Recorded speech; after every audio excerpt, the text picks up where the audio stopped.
La ville de Nice a dévoilé ses grands projets et rendez-vous patrimoniaux dans la capitale azuréenne. L'année 2019 marque la renaissance de quelques sites emblématiques tels l'abbaye de Saint-Pons et l'église Saint-François. Pour Saint-Pons, 20 ans après sa fermeture, le site va rouvrir ses portes au public ce vendredi 10 mai. L'abbaye a été restaurée et d'importants travaux ont été effectués depuis 2016. L'église sera restituée au culte et servira aussi de décor à de nombreux événements culturels comme par exemple conférences, expositions et concerts.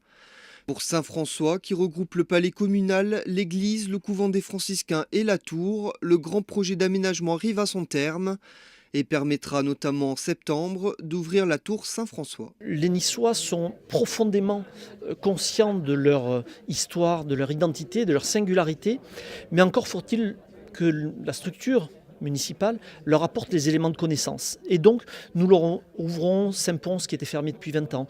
Nous ouvrons la tour Saint-François qui n'a jamais été ouverte au public.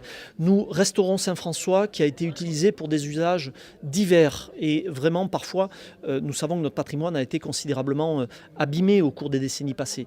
Donc, c'est véritablement un travail de reconquête et de réappropriation que nous faisons pour les Niçois. Autre projet majeur de la ville, la colline du château.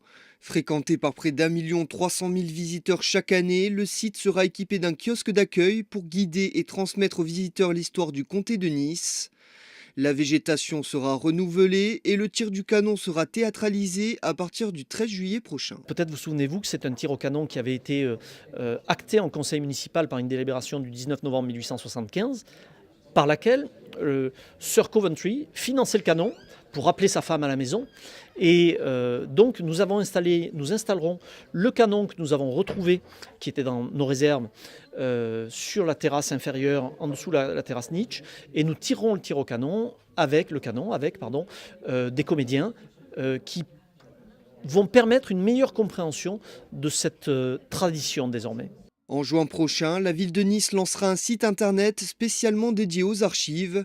Près de 40 000 documents permettront au plus grand nombre de découvrir les richesses des fonds d'archives depuis 1176. Enfin, la municipalité a posé sa candidature pour l'obtention du label Ville d'art et d'histoire au ministère de la Culture. Il récompense les communes qui s'engagent dans une politique de sensibilisation des habitants à la qualité du patrimoine.